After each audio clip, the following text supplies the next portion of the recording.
का मतलब है 1 मेगावाट से ज्यादा बिजली खरीदने वाले उपभोक्ता को डिस्कॉम के अलावा अपनी पसंद के किसी भी बिजली सप्लायर को चुनने की छूट देना। नीति आयोग का सुझाव है कि खुदरा ग्राहकों के लिए पसंदीदा विक्रेता को चुनने के लिए वस्तु और उसको पहुंचाने के तंत्र जैसे बिजली के तार वगैरह को एक दूसरे से अलग करने का प्रस्ताव है। एक बार यह बंटवारा हो गया तो अलग अलग कंपनियां उसी ग्रिड के ढांचे को इस्तेमाल करके अपनी बिजली सप्लाई कर सकती है, जैसे इसमें BSNL की तरह जो एक्सचेंज का सिस्टम है उसकी तरह। कानून कहता है कि क्रॉस सब्सिडी और सरचार्ज कम किए जाएं और अंततः खत्म कर दिए जाएं।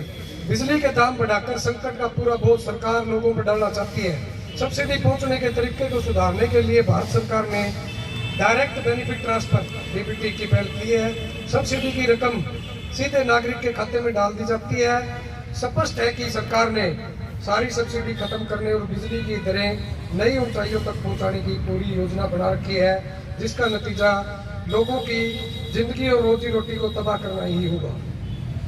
DBT के धोखे का पर्दाफाश रसोई गैस की बढ़ती कीमतों से हो चुका है। बड़े नाम वाली प्रधानमंत्री उज्ज्वला योजना से सब्सिडी खत्म किए जाने के बाद लोगों के ऊपर असहनीय बोझ आ गए और मजबूरी में उन्हें रसोई गैस छोड़कर अन्य ईंधनों की ओर दोबारा से जाना पड़ रहा है। सरकार जल्द से जल्द सौर बिजली उत्पादन को अक्षय ऊर्जा क्षेत्र में करवाना चाहती है।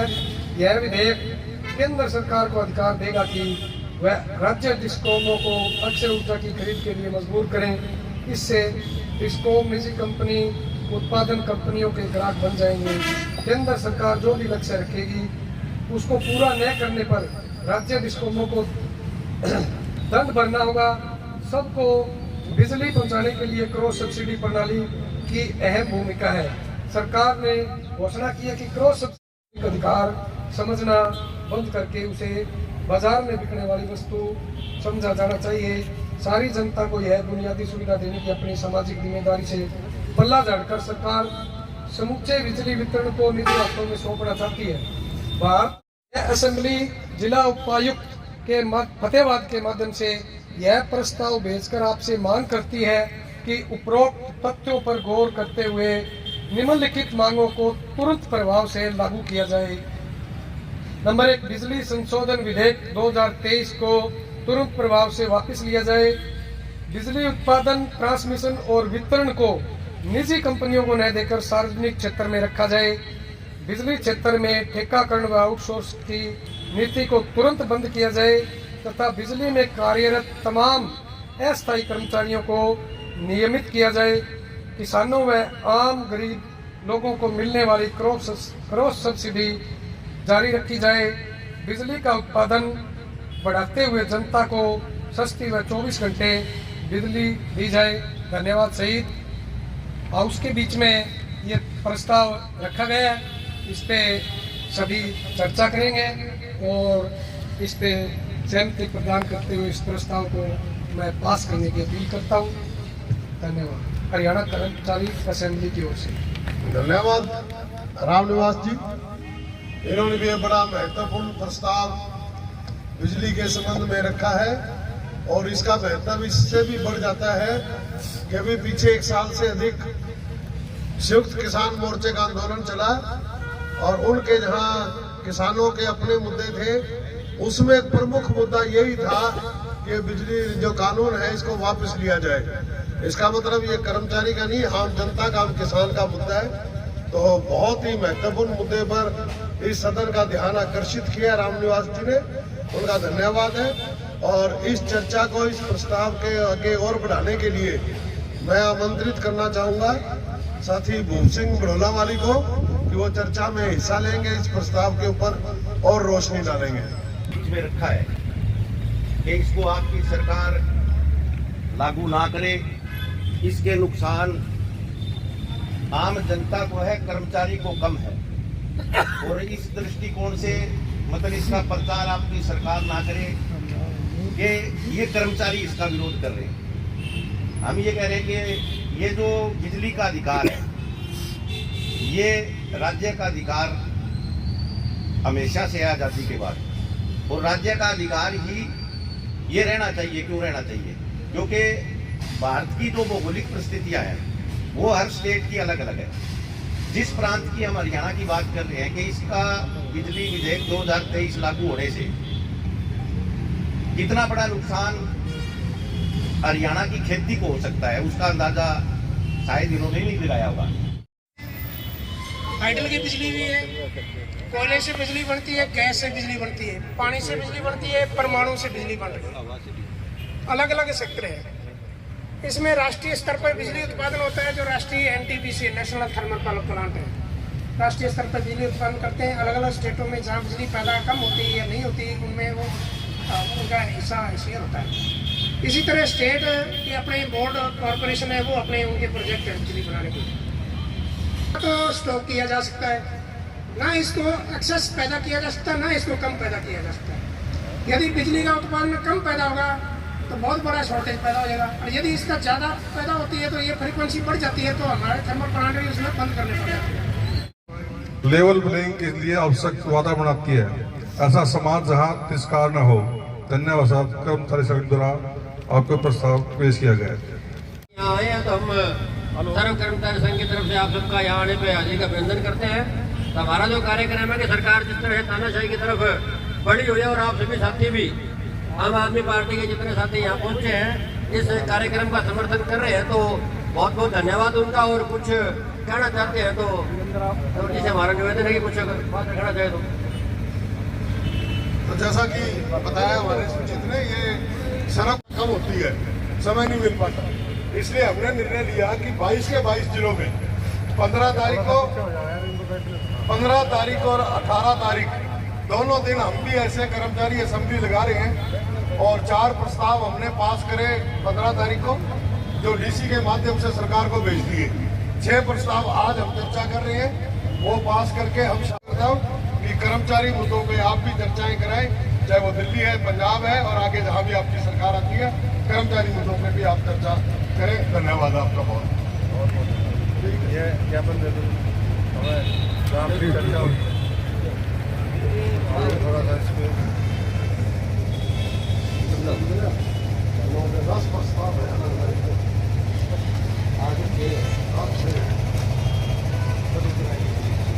कोई नहीं आओ जी लो आपके सारे प्रस्ताव।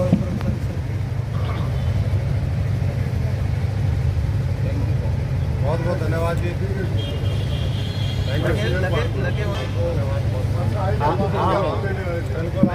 के बहिष्करण का दस्तावेज है। उदाहरण के लिए फाउंडेशन स्टेज पर कोई नियमित शिक्षक नहीं होगा, बल्कि वॉलेंटियर्स पढ़ाएंगे या आंगनवाड़ी वर्कर्स की सेवाएं ली जाएंगी। कक्षा 6 से किसी परंपरागत धंधे का प्रशिक्षण का मकसद यही है कि बच्चे उच्च शिक्षा का सपना देखना छोड़कर माता पिता के साथ काम में हाथ बटाएं। हरियाणा में पहले ही सरकारी स्कूल में मॉडल संस्कृति स्कूल के नाम पर फीस और सरकारी स्कूल छोड़कर प्राइवेट जाने में नाम पर चिराग योजना के तहत सरकार द्वारा फीस देने के जरिए सार्वजनिक शिक्षा पर बड़ा हमला बोला गया है। इसी तरह कम छात्र संख्या के आधार पर स्कूलों का विलय या बंद करने का सिलसिला शुरू हो चुका है। महोदय, नई शिक्षा नीति का विरोध किया जाना आवश्यक है, क्योंकि इससे हमारा अस्तित्व भी खतरे में पड़ जाएगा। यह वर्गीय सवाल है, मेहनत से परिवार पालने वाले लोगों के भविष्य का सवाल है। सार्वजनिक शिक्षा नहीं होगी तो हमारे बच्चे विकास की प्रक्रिया में शामिल नहीं हो सकेंगे। इसलिए राष्ट्रीय शिक्षा नीति को रद्द करके जनपक्षीय शिक्षा नीति बनवाने के लिए सभी संबंधित लोगों को एकजुट होकर प्रयास करना होगा। कर्मचारी असेंबली इस काम को आगे बढ़ाने के लिए जरूर कदम उठाए। महोदय, ये असेंबली जिला उपायुक्त फतेहाबाद के माध्यम से प्रस्ताव भेजकर आपसे मांग करती है कि उपरोक्त तथ्यों पर गौर करते हुए राष्ट्रीय शिक्षा नीति 2020 को रद्द करके जनपक्षीय शिक्षा नीति बनाई जाए। धन्यवाद। सम्मानित सदस्य हरपाल हुड्डा जी, जिन्होंने पूरी जनता का पक्ष, क्योंकि शिक्षा एक ऐसा मुद्दा है जो तमाम जनता, अमीर गरीब मजदूर किसान सबसे संबंधित है। 21वीं सदी में पूरे भारत को विकसित करने के लिए शिक्षा एक महत्वपूर्ण अंग है। शिक्षा के द्वारा ही विकास हो सकता है।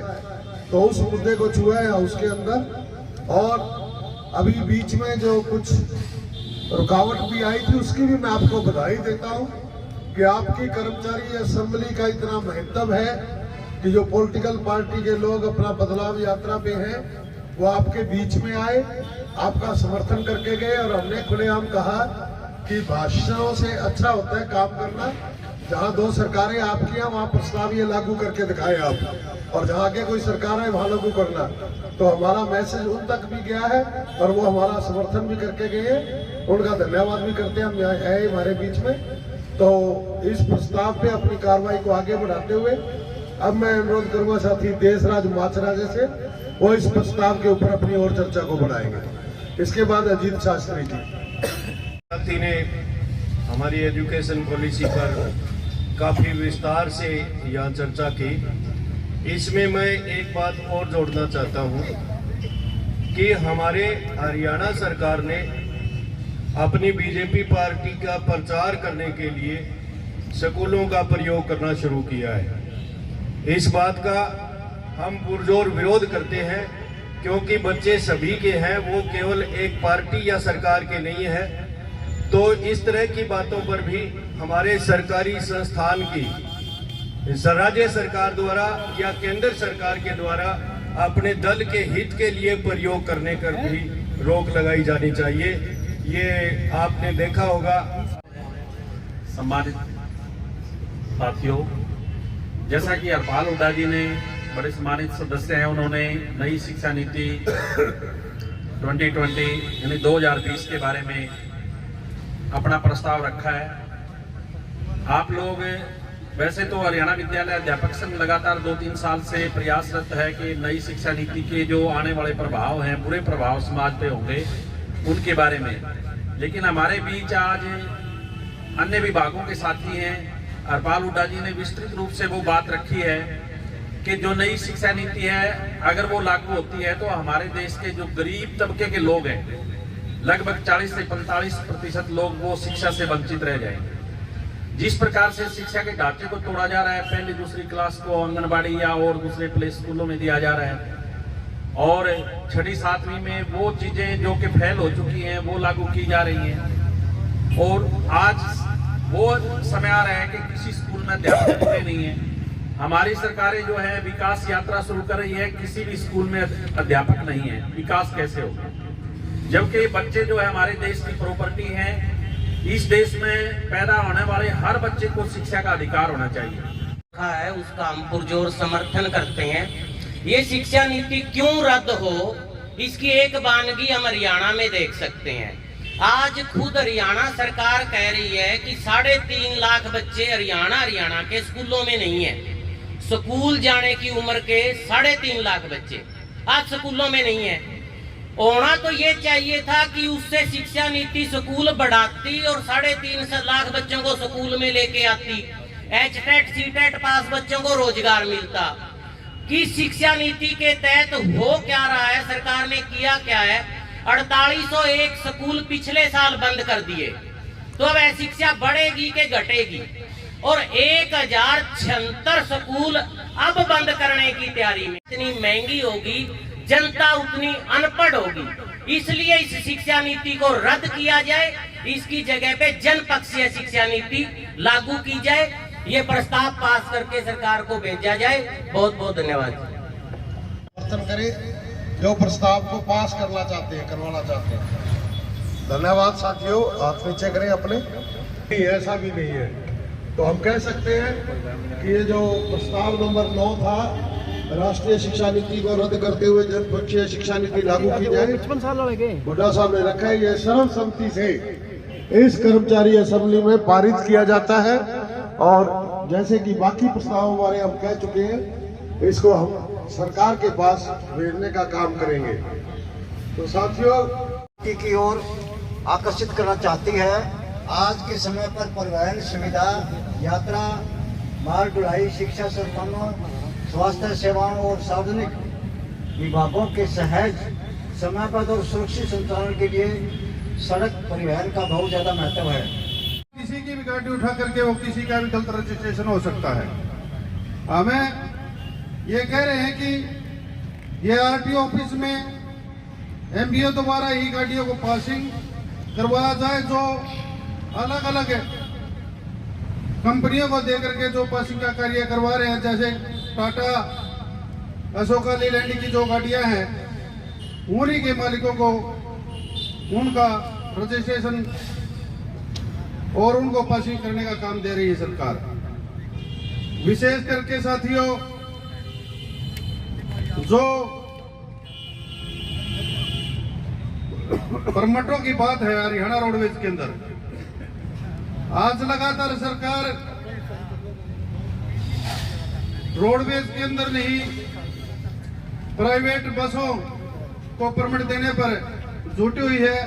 मैं मुद्दे आपको बताना चाहता हूं कि सबसे पहले चौधरी भजनलाल जी ने, जो हरियाणा के मुख्यमंत्री थे, उन्होंने 5 लोगों को रोजगार देने के लिए ग्रामीणों की बसें चलाई थी, परंतु सरकार ने अपने चाहतों को वो दे करके और उनको लंबे रूट अलॉट करा दिए गए। और परंतु जब वो बसें चलती थी गांव के रूटों पर, मैं अपने गांव का उदाहरण दे रहा हूं मुझे कि डाटा मुजफ्फरपुर बरवाड़ा रूट के ऊपर जो 5 बसें चलती थी, परंतु जब खेतों का काम आता था उसके अंदर केवल 3 बसें चलती थी और 2 बसों को बंद कर देते थे। और मोदी जी बसों को पूर्ण रूप से ठूस करके ले जाते थे। रात्रि के समय में अगर बस का लास्ट वाला टाइम होता था मोदी जी, उस समय अगर 2-3 सवारी होती थी तो वो गाड़ी को खराब का बहाना लगा करके, यात्री कम होने का बहाना लगा करके वो वहां जिस स्थान पर नाइट स्टे करना था वहां नाइट स्टे नहीं करते थे। और जिस स्थान पर वह रहते थे नाइट स्टे करते थे, उनका जनता के अंदर काफी निंदनीय हरकत वो करते थे वहां पर, जहां पर भी वे रहते थे, जिससे लोगों के अंदर गुस्सा था। और जिसमें हमारी जो बेटियां पढ़ने के लिए आती थी स्कूलों के अंदर, जो पढ़ने वाले बच्चे आते थे, उनको पासों की काफी दिक्कतें रहती थी, जिसमें वे पासों के पैसे अधिक लेते थे। इस प्रकार झगड़ा दिन प्रतिदिन बढ़ता था और गांव के लोगों ने, 5 गांव के लोगों ने लगातार 1.5 साल तक आंदोलन करके मोदी वो प्राइवेट बस बंद करवा के वहां हरियाणा रोडवेज की बस चलाने का काम किया। और मैं ये कह रहा हूं, जिस प्रकार से डाटा मुजफ्फरपुर मार्ग बरवाड़ा मार्ग पर जिस प्रकार से लोगों ने संघर्ष करके वहां से बस बंद करवा करके रोडवेज की बस चलाई गई, इसी प्रकार तमाम के तमाम लोगों को प्रेरित करने की जरूरत है कि तमाम गांव के अंदर हरियाणा रोडवेज की बसें चले। मोदी, मैं एक प्रस्ताव के अंदर एक चीज और इंक्लूडिंग करना चाहता हूँ, जो प्रेक्षण केंद्र की बात है। हम मोदी ये कहना चाहते हैं, जो हरियाणा रोडवेज के अंदर जो प्रेक्षण केंद्र बनाए गए हैं जो बच्चे हैवी लाइसेंस के लिए, वो 1 महीने के अंदर पूर्ण रूप से जो बच्चा आता है उसको पूर्ण रूप से उसको पूरी सिखलाई दे करके, हमारे पुराने अनुभवी जो चालक है उनको ट्रेनिंग दे करके उनको पूर्ण रूप से ट्रेंड बनाते हैं। परंतु जो प्राइवेट प्रेक्षण केंद्र है वहाँ उन बच्चों की केवल मात्र 20-20 हजार रुपए लेकर के न वहां पर गाड़ियों के परीक्षण न लेकर के उनको गलत तरीके से प्रमाण पत्र दिया जाता है और वह हैवी लाइसेंस बनवा लेते हैं, जिससे काफी दुर्घटनाएं होती है और वो गलत भर्ती हो जाते हैं। मेरे कहने का मतलब यह है कि मुझे इन प्राइवेट जो परीक्षण केंद्र है इनको बंद करके रोडवेज के अंदर सरकारी परीक्षण केंद्र खोला जाए। जिस प्रकार से मोदी, मैं कहना चाहता हूं कि जिस प्रकार से जो हरियाणा रोडवेज की जो बसों के अंदर जो सुविधाएं हैं, चाहे वो स्टूडेंट हो, केवल महीने के अंदर 3 टिकटों के ही पैसे देते हैं, जिसके अंदर हमारी बुजुर्ग महिलाएं हैं उनकी आधी टिकटें हैं, जो कैंसर से पीड़ित है, इस प्रकार से चाहे वो पुलिस का हो गया हो, तो जिस प्रकार जो भी कैटेगरियां हैं उसमें 16 कैटेगरी ऐसी है, चाहे वो पत्रकार हो, वो उनको फ्री ट्रैवलिंग हरियाणा रोडवेज दे रही है। परंतु आज प्राय देखने में आ रहा है कि जो हमारे दूर दराज से जो बेटियां पढ़ने आती है प्राइवेट बसों के अंदर बैठ करके, उनके पास न मान्य करके बसों से उतार दिया जाता है और वह स्कूल में समय पर नहीं पहुंच पा रही। हमारे को ये भी काफी दुख है कि गांव के अंदर जो भी बसें चलती है, जो हमारे बच्चे हैं, हमारे बेटे हैं, वे बिटिया बसों की छतों के ऊपर लटक के, बसों के अंदर खिड़कियों के अंदर लटक करके वो अपने स्कूल तक पहुंचती है तो अपना जीवन जोखिम में डाल करके मोहते मैं ये कहना चाहता हूं, जिस प्रकार एक आदमी एक बस का प्रावधान कर सकता है, तो आज जो समय के हालात बदलते हुए जनसंख्या के आधार पर जिस टाइम 1.5 करोड़ जनसंख्या हरियाणा के अंदर थी, तब 3500 बसें हरियाणा रोडवेज के अंदर थी जिस टाइम इसका राष्ट्रीयकरण किया, परंतु आज जनसंख्या लगभग डबल हो चुकी है, उसमें केवल 1000 ही बसों की वृद्धि हो पाई है। मोहते मैं ये कहना चाहता हूँ, कम से कम 18 बसें हरियाणा रोडवेज की बसों के अंदर शामिल हो, ताकि 18,000 बसों की संख्या शामिल हो, ताकि 1.5-2 लाख बेरोजगारों को रोजगार मिले। मोदी, मैं लास्ट में ये जरूर आपको ध्यान में दिलाना चाहता हूँ, हरियाणा रोडवेज वर्कर यूनियन तमाम जो किलोमीटर बसों की जो परमिट लेकर सरकार आ रही है, जिस प्रकार का जो लोगों को सुविधा नहीं दे रही, दिन प्रतिदिन जो जनता की मांग है रोडवेज को लेकर के, हरियाणा रोडवेज वर्कर इसका लगातार मांग मुद्दा उठा करके लगातार आंदोलन में है। मेरा ये प्रस्ताव है। धन्यवाद। धन्यवाद शिव कुमार जी। आपने भी इस रोडवेज के जो प्रस्ताव प्रस्तुत किया गया था बेगराज द्वारा, उसमें बहुत कुछ आंकड़े और सरकारी गैर सरकारी कार्य प्रणाली बारे में सदन में बातचीत रखी है, सदस्यों को अवगत करवाया है। धन्यवाद आपका। इसके बाद कभी हाजिरी कम ज्यादा कोई बात नहीं। जिन इशूज को लेके हम जनता के बीच में जाना चाहते थे, वो हम बहुत मतलब कामयाब और एक नया जो तरीका आया इस बार, ये बहुत ही सराहनीय कदम सर्व कर्मचारी संघ हरियाणा का मैं मानता हूँ। और इसके द्वारा जो हमने प्रस्ताव पास किए वो सरकार से आगे डीसी महोदय के मार्फत जाएंगे पूरे हरियाणा से। अगर उस पर सरकार विचार करके हमारे नेतृत्व से बातचीत नहीं करती, और अगर नहीं करती, तो सर्व कर्मचारी संघ हरियाणा ने राज्य कमेटी में जो फैसला लिया था कि हम अब 31 तारीख तक सरपंचों के पास जाएंगे और उनसे समर्थन लेंगे। जिला परिषद से, नगर परिषद से, पंचायत समिति से हम पहले ले चुके हैं। अब हम सरपंचों के पास जाके समर्थन लेंगे, अपना जो मांग पत्र है उसके ऊपर साइन करा के लेंगे, और फिर 1 जनवरी से हम सारे साथी जुटांगे। 4 फरवरी तक जरूरत तक के अंदर हमने राज्य स्तरीय रैली रख रखी है, उसकी तैयारी करेंगे और निश्चित रूप से वहां एक बड़े आंदोलन की घोषणा करेंगे।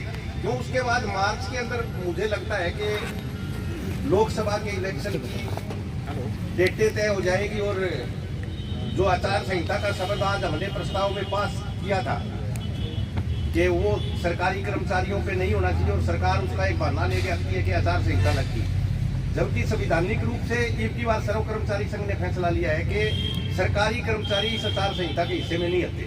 चाहे सरकार लगा ली आचार संहिता, हमने जो भी हड़ताल, धरना, प्रदर्शन करना है वो चुनाव के वक्त में भी करेंगे। ये चेतावनी देते हुए कि सरकार चेते, और आज के दूसरे दिन का जो कर्मचारी असेंबली है इसकी समाप्ति की घोषणा करता हूँ, और 5 साथी जाके हम ज्ञापन दे देंगे। धन्यवाद सर।